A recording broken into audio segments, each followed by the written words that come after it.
Você sabia que alguns desses remedinhos que te indicam por aí para melhorar o seu sono podem aumentar o risco de demência? Eu particularmente gosto muito de conversar sobre esse tema.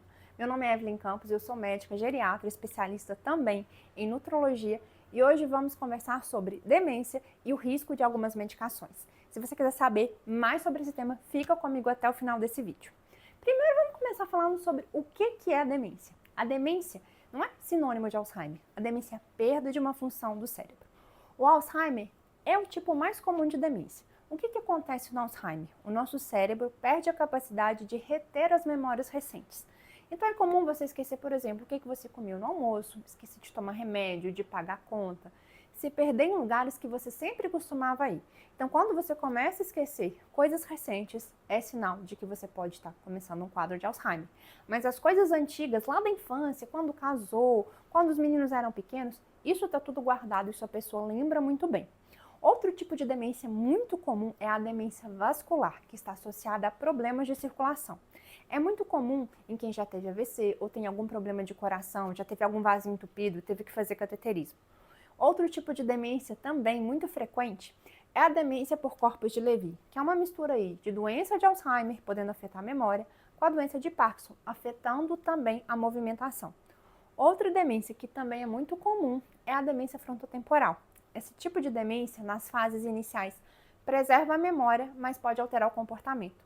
A pessoa perde a capacidade de viver ali em sociedade, começa a rir no meio do velório, começa a perder a capacidade de se colocar no lugar do outro, da empatia. Então, quando a gente fala de demência, existem vários tipos, né? Algumas outras são menos comuns.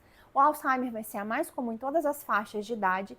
Existem algumas medicações que podem aumentar o seu risco de ter esses problemas. Já que falamos nas medicações, quais são elas? Muitos desses remédios aqui são vilões, são usados para dormir e as pessoas usam como se não fosse trazer prejuízo nenhum. Tome cuidado se você usa Zolpidem. Eu tenho pavor desse remédio, porque além dele aumentar o risco de demência, ele dá alucinação, confusão mental e para idosos, risco absurdo de queda. Então, Zolpidem está na lista negra dos médicos. Outras medicações que também vão aumentar muito o risco de demência são os benzodiazepínicos. Entre eles, clonazepam, sabe o famoso Rivotril que o pessoal adora usar por aí, ó? É esse aqui. Diazepam e entre outros, alprazolam, bromazepam, lorazepam.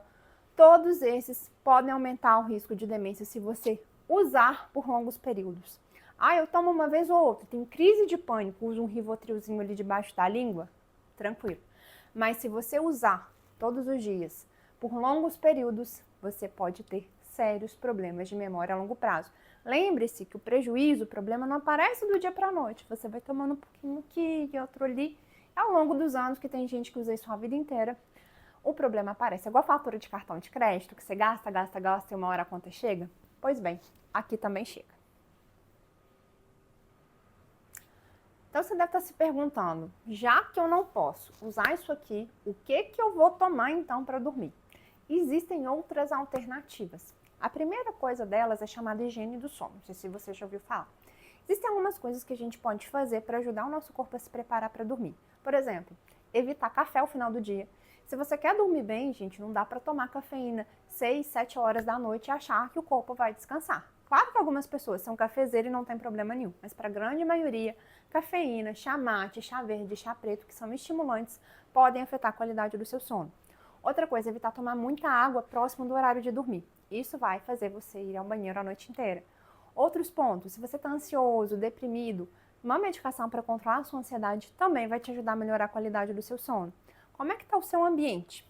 Como é que está o quarto em que você deita? O ideal é que você esteja num ambiente com uma temperatura agradável, que esteja escuro, porque a luz também atrapalha, que você evite telas próximas ao horário de dormir. Quando você tem exposição a celular, computador, isso pode atrapalhar a produção da melatonina, que é o hormônio do sono, porque essa luzinha que vem aqui, ó, do brilho do seu celular, pode atrapalhar isso. Além disso, existem algumas outras coisas, existem medicações que são muito mais seguras e que podem te ajudar. Qual remédio? Cada caso é um caso, aí você precisa passar por avaliação médica.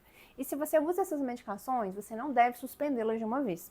Quando você tira de uma vez, você pode ter crise de abstinência. Então, procure o seu médico para fazer o desmame correto e usar uma medicação adequada e segura. E aposto que você já lembrou do monte de gente que usa esses remédios. Então já aproveita para curtir esse vídeo e compartilhar com quem não pode deixar de saber dessa informação.